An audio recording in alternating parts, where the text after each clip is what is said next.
Last month, I had the honor of listening to Jose Preciado speak about being present in the moment.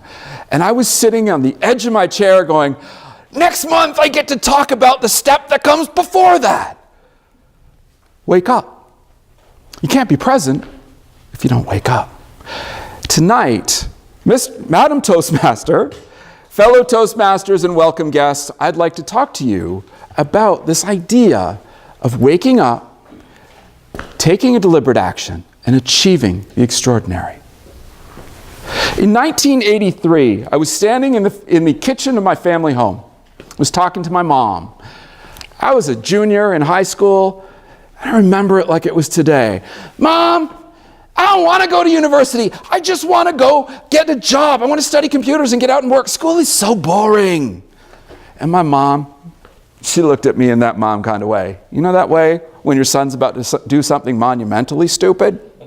She pulled the middle name card. She looked at me. Ronald Norman, you're going to university. That's final. Well, I'll tell you what. I love my mom, and I would never do anything to disobey her. So the fall of 1984, guess where I was? Stepping into a university in Canada to become an engineer. Why an engineer? Well, that's another speech. Let's just say it would set me up for a career in manufacturing that would provide for my wife and my family and my children, but it would leave me with a sense of emptiness and lacking the meaning that I was looking for in my career. See, we are all born into a community. We're born into a community, and in order to thrive, first it's our family, our parents, our siblings, and then it's our friends and our community and our coworkers. We take on an identity, and that identity is much like a coat. You know, at first, we put the coat on. Like, wow, I like this coat. It's kind of nice. Don't I look good in this coat, man? Look at, don't I look tall and slim? Yeah, this is a really nice coat. I like the way this feels. Whew. But make no mistake, this is a construct. It's an identity that we take on over top of who we are. At first, it feels good. It looks good. It is good. But after a while, it starts to get constraining. And what's going on? It feels like a straitjacket. And you know, we want to explore who we are, and we drift, and we're like, I want to try something new. And our friends, that's not the way we do things around here. What are you doing over there? So we come back into the middle. What we need to do is wake up. Recognize the value that this identity brought us, but not be constrained by it.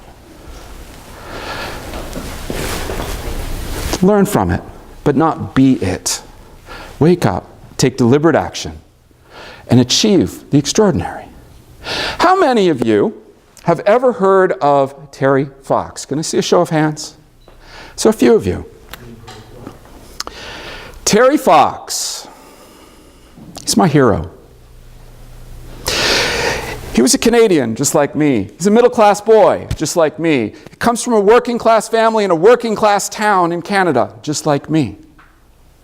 But that's where our stories start to diverge. See, in 1978, Terry was a sophomore in a local university. Yeah, his mom had made him go to school too. But in 1978, something terrible happened. Terry had a pain in his leg.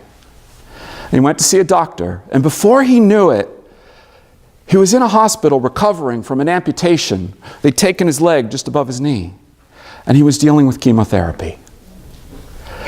He was in a ward dealing with other chemotherapy patients, and over the course of the night, he would hear the screams of agony of people who were dealing with their own private hell of cancer and death and just this hopeless situation. And during the day, he'd look into the faces of the other patients and he would see these dull, gray, lifeless eyes of people for whom hope had become but a bitter joke. And in that moment, Terry woke up and he realized he needed to do something. He wanted to cure cancer. He wanted to step in and cure cancer. But tell me, what does a university sophomore know about medicine? They don't have their own research lab. They're not a medical doctor. They can't cure cancer. Terry had a different plan. See, he was an athlete and a persistent man. And he came up with this audacious dream. He was going to run across a country from the east coast of Canada to the west coast. 5,300 miles across 8 months in Canada. That last month he would have been frostbitten, trust me. Man, it gets cold in the 8th month. 5,300 miles. He wanted to raise $1 for every Canadian in Canada. $24.1 million. He called it the Marathon of Hope, because his hope was to give people back their hope. And I'll never forget, on April the 12th of 1980, there was Terry on the shores of the Atlantic Ocean on the east coast of Canada. And on April 12th, he takes his prosthetic limb off and he dips it in the Atlantic Ocean and puts it back on. He was foreshadowing what he wanted to do on the other side of the country. He wanted to dip it in the Pacific Ocean and let the waters mix and celebrate the achievement of this audacious goal. He put his leg back on and he began in earnest to run across a country. A marathon a day for 8 straight months. I mean, if you're a marathon runner, you practice running for 1 marathon. How about a marathon a day for 8 straight months? You're going to talk about a long-distance runner. 1 province, 2 provinces, 3 provinces, 4 provinces. People started to take notice. At least when they drove past him on the freeway, because he was getting in their way. He was causing traffic jams all across the country. He gets into Quebec and man, they're like, hey, get out of the street. But who is this crazy guy running across the country with 1 leg? It was a funny story, but people were starting to take notice. There's a guy with 1 leg and 1 prosthetic limb running across our country. What is he doing? By the time July rolled around, July the 1st, he crossed over into Ontario, Canada, my province, my hometown.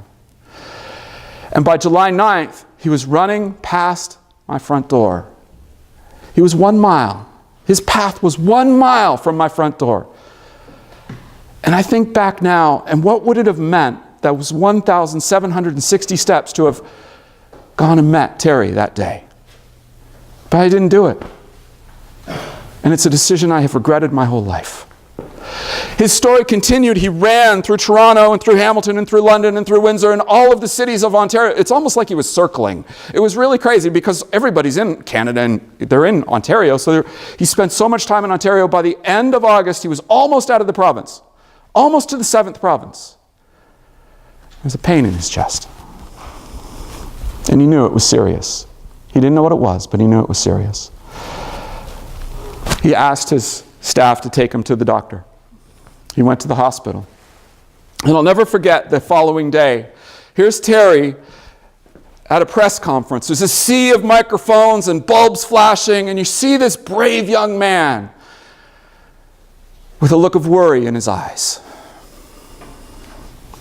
He's suspending the Marathon of Hope. The cancer is back. You could have ripped the heart of Canada and it wouldn't have hurt more in that moment. He'd become our favorite son, our closest cousin, the guy down the street. Everybody was cheering for him by that point. And now all of a sudden, he was back in British Columbia fighting cancer again in the same hospital. Would he survive? Would he beat cancer a second time? Would he finish the run? Were questions across the minds of every Canadian. In February of the following year, a headline ripples across the country. Marathon of Hope achieves $24.1 million. And everyone, yes, we did it for Terry. He got the goal. It was such a beautiful day when he achieved that milestone. We did it. And then came the next headline, 4 months later. Marathon of Hope conceiver, cancer survivor, Terry Fox, dies peacefully in his hospital.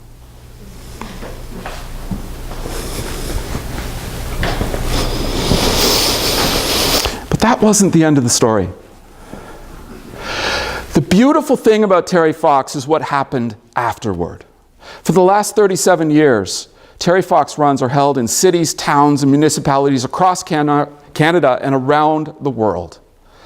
In fact, there's one here in Redlands every April. Over $650 million has been raised for cancer research in his name. I can't even conceive the number of lives that have been saved because this ordinary young man, this average guy from a middle-class home, woke up and took deliberate action and became absolutely extraordinary. Man, his story just is so powerful, even today. My story is very different than Terry's. I'm no Terry Fox. I run 3 miles and I'm aching. I can't do it. I want to run a marathon, but I'm thinking titanium knees first. I'm not sure. I can't run. My story is so different than Terry's. Manuel mentioned that Canadian by birth, and I immigrated to this country, and I'm very proud to say that I'm an American citizen today. God bless America. I've been a member of the club since 2006. I love this country.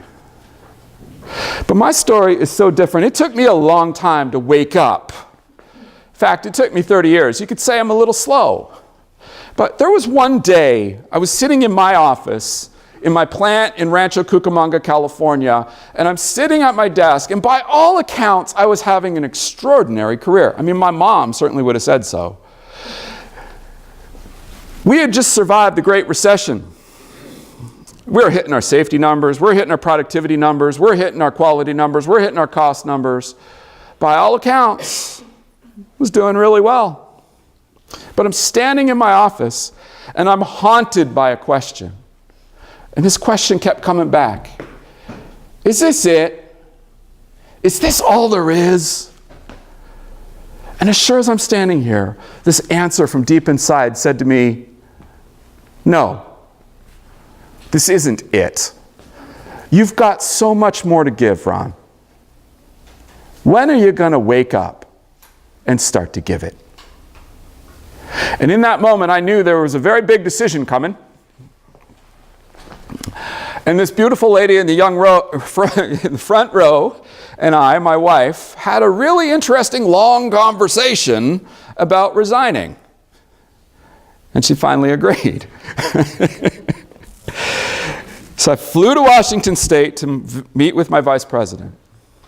And this was one of those moments, you know those moments where your life flashes before your eyes? It wasn't quite like that, but it was similar. So I'm standing in the doorframe of my boss's office. And I'm about to walk through and take that fateful step. And I'm reminded of a movie, Indiana Jones and the Last Crusade. There's this beautiful scene where Indy is standing on the edge of an abyss. This is great big hole right down in front of him. And every bone in his body is going, don't do it. You're going to fall and kill yourself. But he knows what he has to do is have the faith to take the next step. And as you know, if you've seen the movie, what did Indy do? He gritted his teeth, closed his eyes, and stepped. And then all of a sudden this path opens up, and he's like, well, was that there all along? Very cool. He goes and he saves his father, and the end of the story. So there I was in my boss's doorframe, thinking about Indiana Jones. I wish I had the hat. I didn't have it. I took the step, and I resigned. My friends thought I was insane. I mean, who gives up a 6-figure income with a global manufacturing company, with getting interviewed for vice presidential positions all over the world? Who gives that up? And for what? To start an entrepreneurial company in California? Are you nuts? I mean, we just come through the Great Recession. Most people believed it was still going on. Are you stupid, Ron? You don't even have any capital. And in that moment, I realized 2 things. I think I need a little more courage. And I also realized something else. That I had long since stopped concerning myself in what other people thought of my decisions. That identity from long before was put away. So I resigned. And I started a new career in my late 40s. It's a really good idea. I highly recommend it. I started a new career, and now what do I get to do? I develop people's skills. I work with businesses all over the Inland Empire, working on how they communicate, how they lead. Oh, wait a minute, that kind of sounds like Toastmasters, doesn't it? Yeah, it's kind of fun. I mean, I get to do Toastmasters all day long. And it's the most amazing thing. I get to pour myself out every day to help others grow. There's something so unimaginably special about watching someone who has very little hope of a successful career get how to get promoted, how to communicate effectively, how to lead people through a situation and achieve something that they've been struggling to get their whole career. I just get to give it away and pour that out and help others. It is the most amazing, most gratifying thing that I've ever experienced. And it would never have happened had I not woken up, taken a step, and moved toward what my purpose in this life is about. My speech, it's not about Terry Fox or about Ron Hurst, really. Those are stories that I'm using to illustrate a very important point. That all of us need to wake up, and as Jose would say, be present. Take a step toward our own extraordinariness. And if we do that, we'll start to find the amazing talents and abilities that lie within each of us. If you will, I want to invite you to stand up. If it's comfortable and safe for you to do so, please stand up for a moment.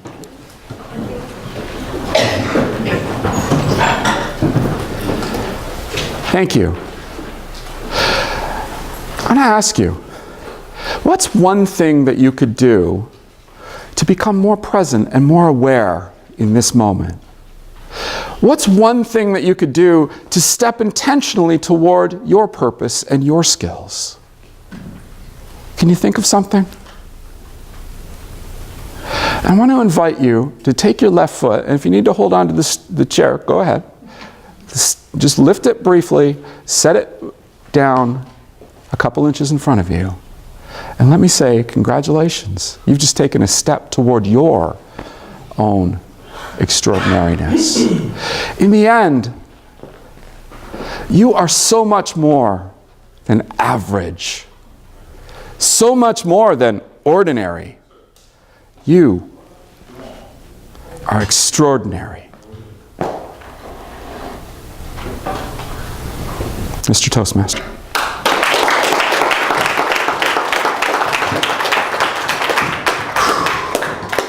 I think they get to evaluate you. Yeah, I think they're gonna. Do we stay up? You might cut it. Yes.